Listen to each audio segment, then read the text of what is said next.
Hey friends, it's Ryan Mock with The Psychic Lawyer. Welcome back to my channel. Today I'm going to talk about Mars coming out of shadow over the next couple of days. Today is March 15th.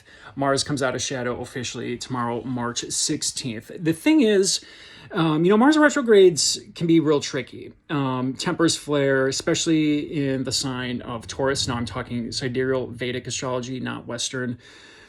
Mars was retrograding majority through the sign of Taurus, but actually started the retrograde in the first degree of Gemini.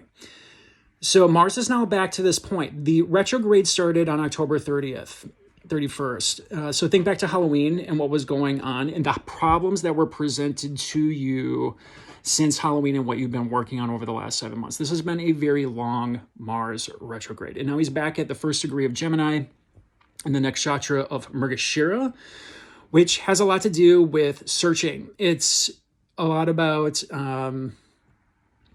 wandering and going out and finding what it is you truly want. There is some mythology with Mrigashira overall with the deer head. It's Mars cutting off the head of the deer, essentially. Mars is going after what he wants, and this is where he starts executing.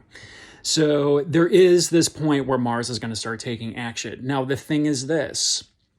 Mars is going to square the Sun, Mercury, and Neptune tomorrow, essentially. March 16th and the 17th, pretty much through the end of the week, the square is perfecting. And in the sign of Pisces, in the very first degree, is the nakshatra of Purva Bhadrapada. And you guys have heard me talk about Purva Bhadrapada before. It's the dark night of the soul. It's the two-faced man. It's the past and the future. It's the birth star of Mercury. So there is the basic lesson of Purva Bhadrapada is essentially this. You're limitless in the sign of Pisces. It's an ethereal element. It's the beyond, right? So we've moved past Capricorn, and now we're in the ethereal elements of Pisces. And this is where you don't have support. This is where you are boundless. So the universe is testing you in this sense, like, what are you going to do when you are boundless? Will you become your most primitive, primal self? Will you do things that are so overboard and so taken to an extreme that you become a monster? I mean, that's really what Purva Bhadrapada, the lesson of Purva Bhadrapada is. There's a lot here about limitless motive, where if you can do anything, what are you going to do? Are you going to be a good person? Are you going to help people? Are you going to go into the world and do good? Or are you going to serve yourself and become kind of the epitome of your soul, essentially? I mean, that's really what Purva Bhadrapada is. And this is why it's the dark night of the soul. This is the area of the chart where you have to clean out everything that's come before it. So think about that. It's the 12th house. It's the last house. 12th house has to deal with confinement, isolation, self-sabotage.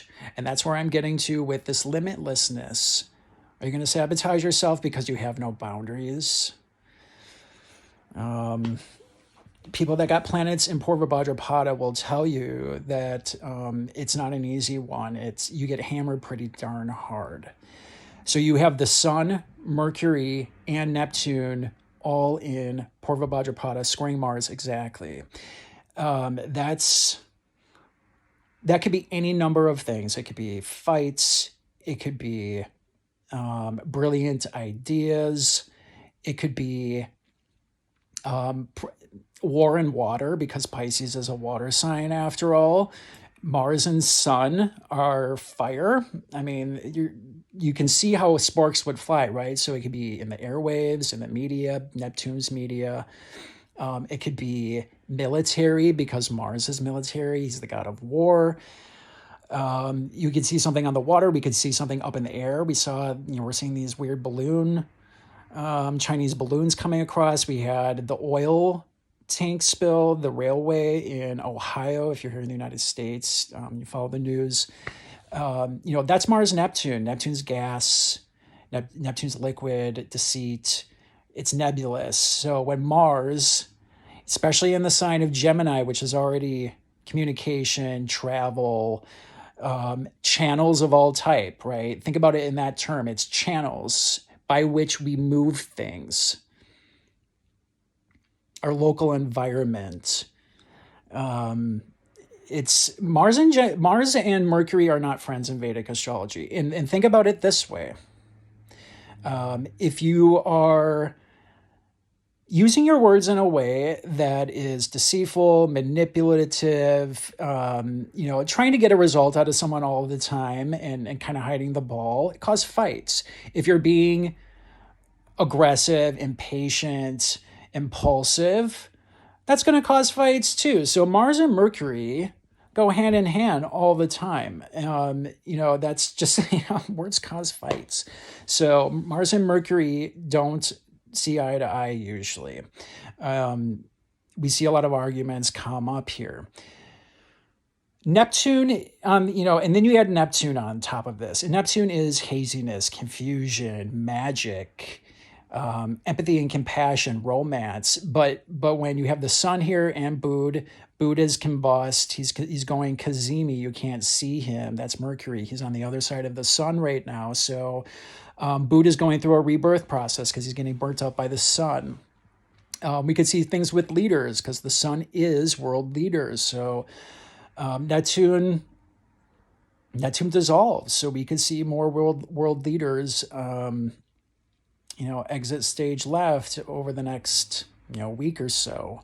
That wouldn't be surprising. More problems with gas, oil, water, storms. Purva Bhadrapada is the storm god on top of it. So there's a lot happening with storms and water here. We might have issues with water, restrictions on water of some type because Saturn just moved into Shadabishak. We're seeing the thing with the banks come up here. That's Saturn leaving Dhanishta in Aquarius. So Dhanishta is well known for the financial institutions. I have a planet in Dhanishta, and it has to do with banking. I work at a bank, so during the day. So this is, it's well known, so I'm not surprised to see issues with banks come up now that Saturn's leaving Dhanishta. But the square between Mars, the Sun, Neptune, and Mercury is going to cause something wild.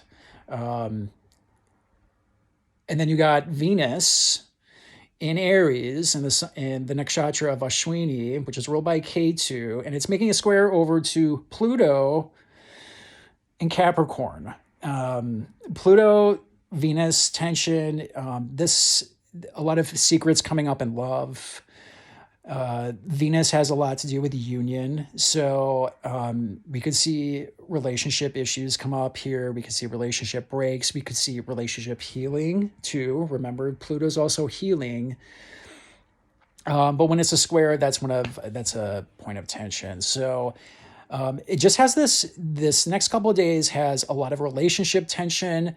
Could be issues in property. Mars is a karaka of property. So, take care of your household and making sure things are working properly and that you're taking care of electrical issues, water issues. That's a big one. So here's just some advice for all of us coming up.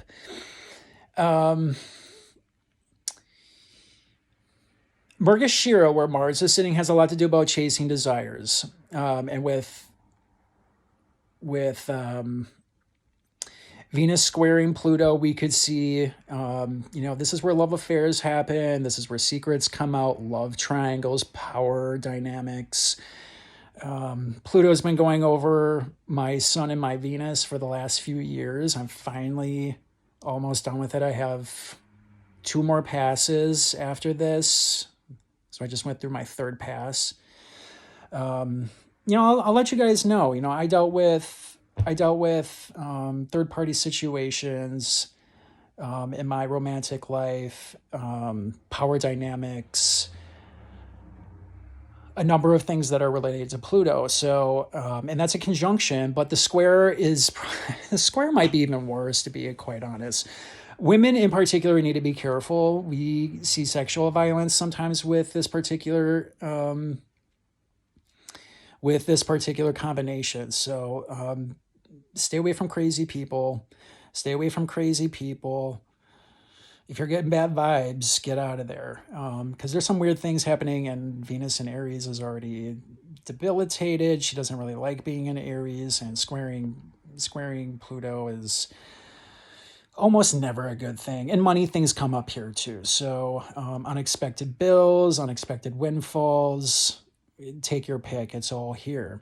Venus also exalts in the 12th house of Pisces, so it's oftentimes dealing with endings too. So I want people to be aware of it. The next couple of days could be really bizarre, because Mars in Taurus, where it was retrograding on the sidereal Vedic side, real frustrated. I'm going through a Mars Mahadasha main period right now, and happen to be in my 12th house. So, I mean, the last 7 months I've been here in my house that I just moved into, but I've also been studying Vedic astrology, essentially. I've been isolating and kind of keeping to myself, because that 12th house, it's isolation and confinement, and it's winter here in Minnesota. So it's been a tough one. I'm really excited for Mars to finally get out of its shadow, to be quite honest. But we have one last hurrah, which I think is like the closing, or perhaps even the ignition to whatever is coming next, with the square over to the Sun, Neptune, and Boots. So I want people to be aware of it. Be really careful with communication. You got to stay on the up and up if you're going to come out of this one like a champ. So be aware, and I hope you're all doing well. I'll be back. I wanted to mention this one thing with Mars coming out of shadow, because it's going to rock people in different ways. It's not always bad, but a square with these 3 planets, something's coming to light. Things are being revealed, and that's what we can expect. All right, hope you're doing well. Talk to you later.